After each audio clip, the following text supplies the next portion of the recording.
So clearly there's no love lost between Trump and Cruz. And that also turns out to be true between Trump and most Republican leaders. Donald Trump is a phony, a fraud. I'm very concerned for our country if we nominate him. This is going to be a disaster for the Republican Party. It's very dangerous for the country. I think it's very dangerous for the party. Donald Trump as president, I believe, would be a disaster. This party does not prey on people's prejudices. Donald Trump does not represent me, and he does not represent my party. Donald Trump does not represent the Republican Party. He doesn't represent the Republican Party or its values. Wow. That's like new stepdad levels of hate. Like, F you, Donald, you'll never be my dad. I mean, nominee. I get why the party's so upset that Trump's heading towards their nomination. You know, because he says and does some pretty out there things. But along with their concern, surely Republicans are asking themselves how they got to the point where there's a possibility that the next face of their party also happens to be the face of a butternut squash who wished on a shooting star and became a real live boy. Like, in other words, they must be asking themselves, how the f did we get here? And tonight we take a look at exactly that in our ongoing coverage, how the f we got here.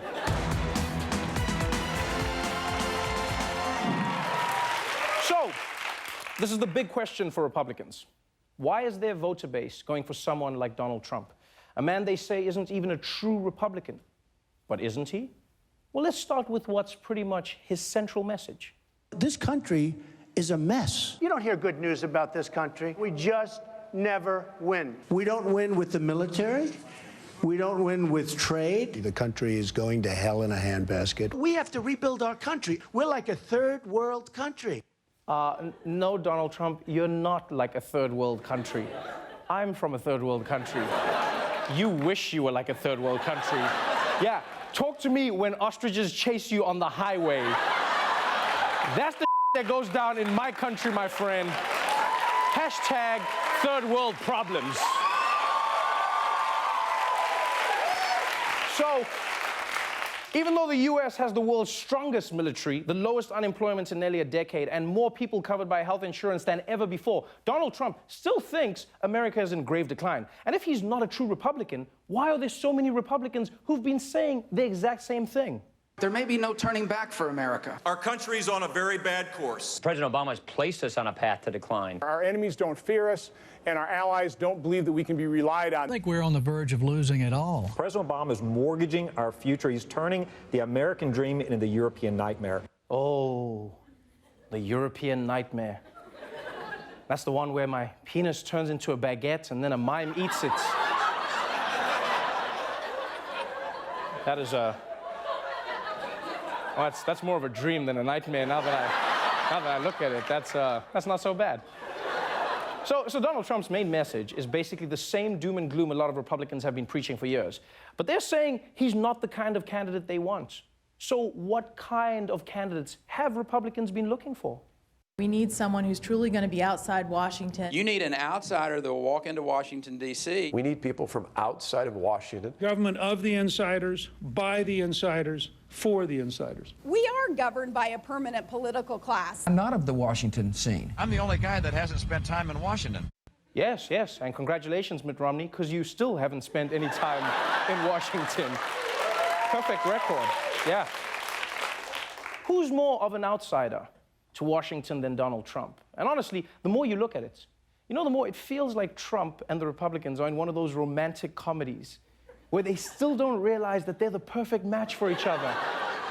Think about it. The GOP has always found one thing very sexy, and that's a man who handles his business. Washington needs to be run like a business. I'm a businessman. We've got a president today who's never run a business. I have a huge business and a great business. To put more of our fellow Americans back to work. Real solutions to grow the economy, to create jobs. I love creating jobs. I've done so many jobs, tens of thousands of jobs. Yeah, I'm not saying the GOP's a gold digger, but they ain't messing with no broke people or black people. Why can't the GOP see this? I don't understand. Even though Republicans think Trump's all wrong for them, they're a match made in heaven. They both think America's crashing. They share a love of outsider businessmen. They could practically finish each other's xenophobic sentences. They're bringing drugs. They're bringing crime. they're rapists. They weigh 130 pounds, and they've got calves the size of cantaloupes because they're hauling 75 pounds of marijuana across the desert. I will build a wall. It'll be a great wall. Drugs will not pour through that wall. Drug and human smuggling, home invasions, murder, complete the dang fence. You can say what you want about the Koran. You can say what you want. There's something there. You have to be monitoring Muslim communities. That's where the threat is going to come from. Total and complete shutdown of Muslims entering the United States. So much xenophobic hatred. Ivory and ivory, together we hate in harmony. And by the way, Republicans, there's no need to be so scared of foreigners. We're just like bumblebees. Yeah, we're way more afraid of you than you are of us.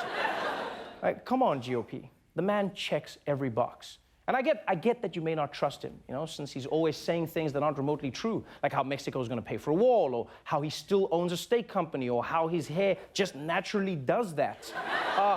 But what could be more Republican than bending the truth a little? You're asking us to trust turning power over to the government when there clearly are people in America who believe in establishing euthanasia. The president thinks we ought to take away Second Amendment rights of people who have never broken a law. There's this attempt to gradually ease Sharia law and the Muslim faith into our government. The President of the United States will be taking a trip over to India that is expected to cost the taxpayers $200 million a day. I'm sorry, what?